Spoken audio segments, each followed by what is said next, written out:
This is Dear Strategy, episode 141.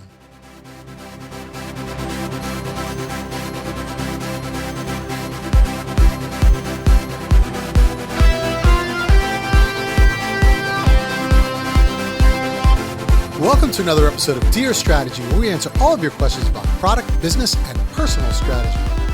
I'm your host, Bob Caporelli, and this is episode 141, being recorded at the end of March in 2024. I've been trying to put these date stamps on, as if I remember, to be honest, in the introduction, because I think it's important that you know kind of when these episodes were recorded.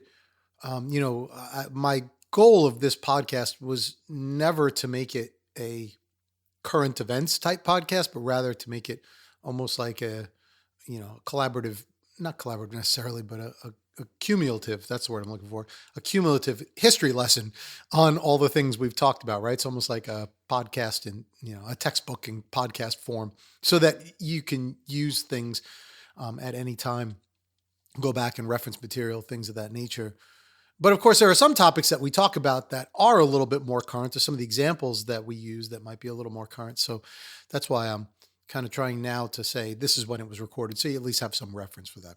Whether that's important or not, I don't know, but we'll see. Anyway, what I want to talk about today is something around business strategy, but more specifically around small business strategy. So with my company, Strategy Generation Company, and by the way, if you want to learn more about that company, of course, that's what makes this show possible. So you can go visit strategygeneration.com and click through to all the links that we have on various different workshops and toolkits and all great things on there. So I'll let you go explore that. But one of the things that I do have is a toolkit that I developed specifically for small business strategy.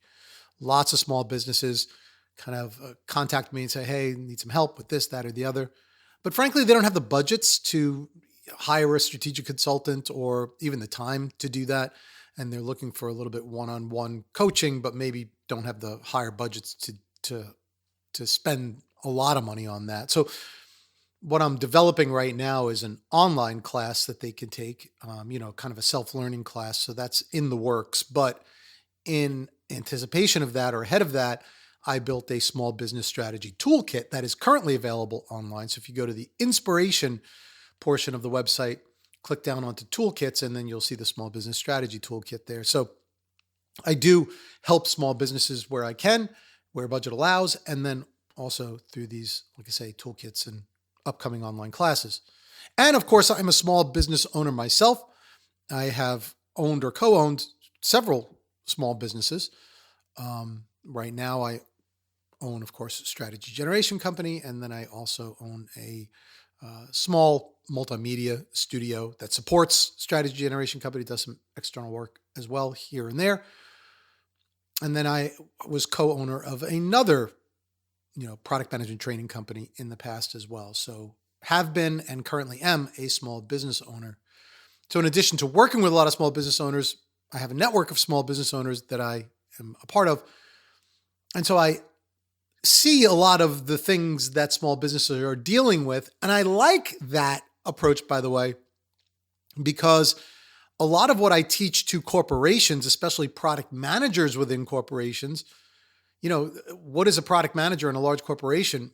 Pretty much a product entrepreneur, right? That's what they're expected to be. They are, by and large, the small business owner of that product within that larger organization. So a lot of times I, encourage product managers to see themselves as that kind of small business owner of the product business, and the company is kind of the investors, right? And in that way, they can run their small business within that larger corporation. So it really helps to give people an entrepreneurial mindset within a larger corporation, which isn't always common. Anyway, getting a little off track, all of that to say that this idea of helping small businesses, I think, is a really important part of what I do. And I wanted to share something today for any small business owners out there that might be listening, and also any product managers who have taken on that kind of product entrepreneurial mindset. Because in my learnings and in my teachings, I talk about 2 golden rules of small business. If you want to be a successful small business owner, at least in my estimation, these are the 2 things you need to pay attention to. These are the 2 things that you need to embrace. And if you embrace these 2 things, you are going to be ahead of, I'm not going to give you a number, but a large percentage of other small businesses who are not doing this.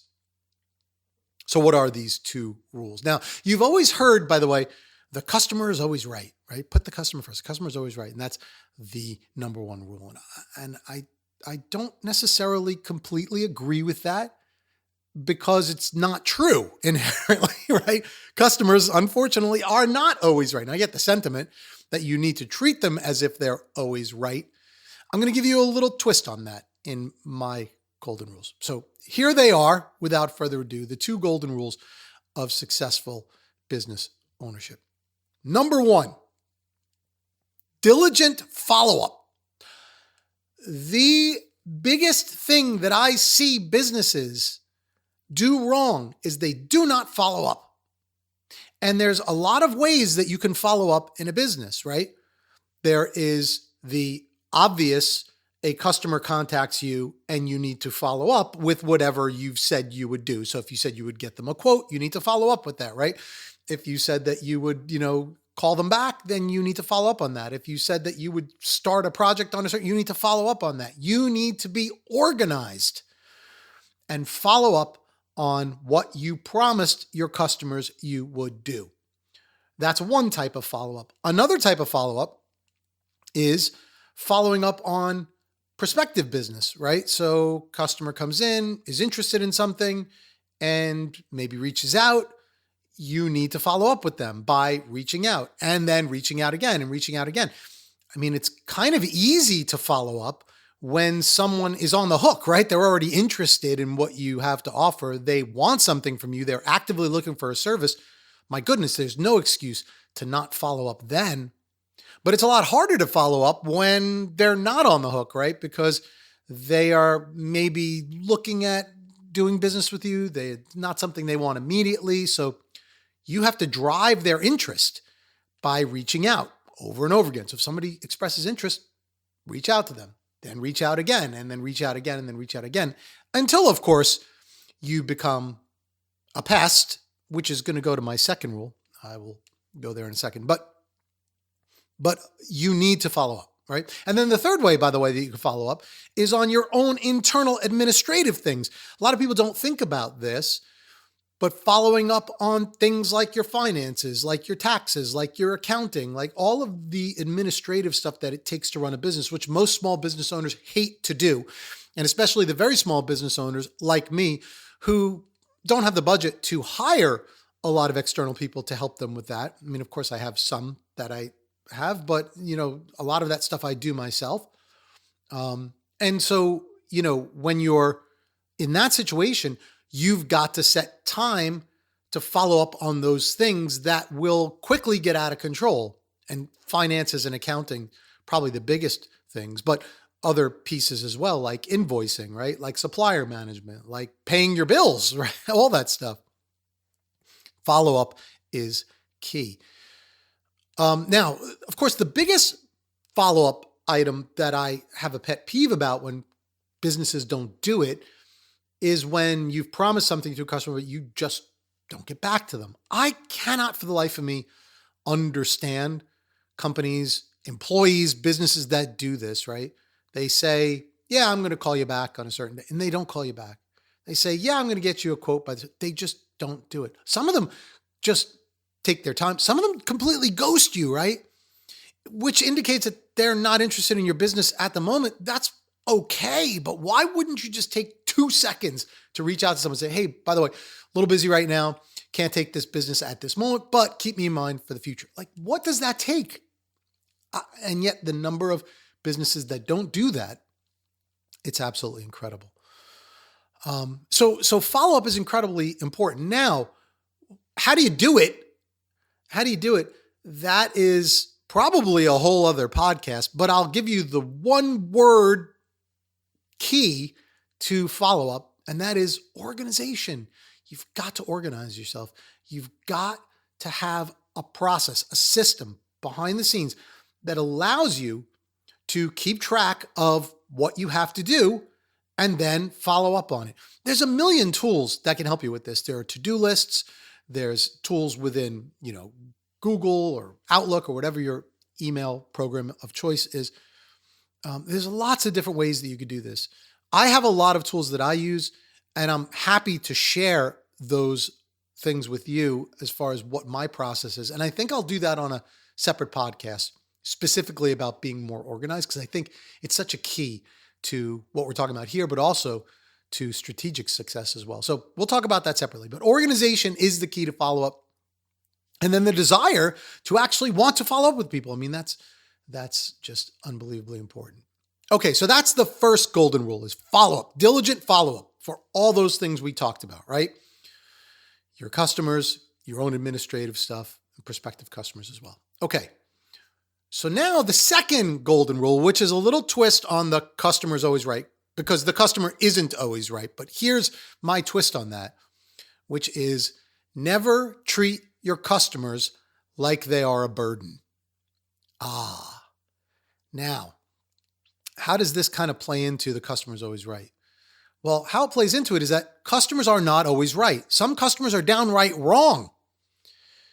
But if you treat them like a burden, then you are going to be out of business, okay? So there's nothing wrong with saying to a customer, hey, this isn't correct, this isn't right, you're not right on this, that, or the other. But don't do it in a way that is combative with them. Don't do it in a way that's offensive to them. Do it in a way that respects them, that treats them like the important part of your business that they are. So never, never treat them like a burden. And again, I could do a whole podcast just on this as well, but I cannot tell you how many times I am following up with companies that are not following up with me.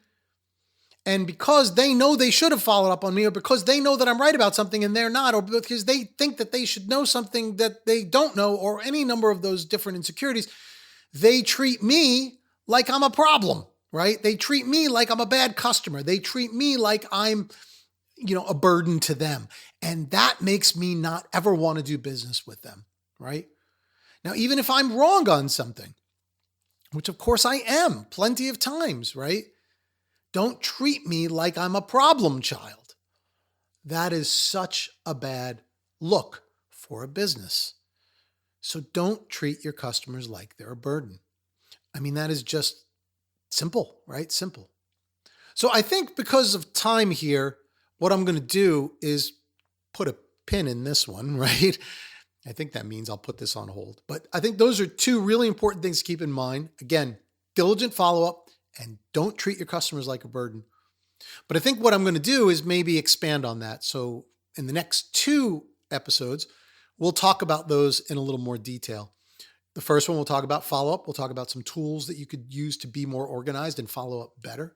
And then the second one of don't treat your customers like a burden. I have some good examples I want to share on that I think are going to be important. So we'll talk about that in a separate episode as well. So the next 2 episodes, that's what we'll do. And until then, don't forget to make time for the plan, and we'll see you back here on another episode of Dear Strategy. Thanks for joining.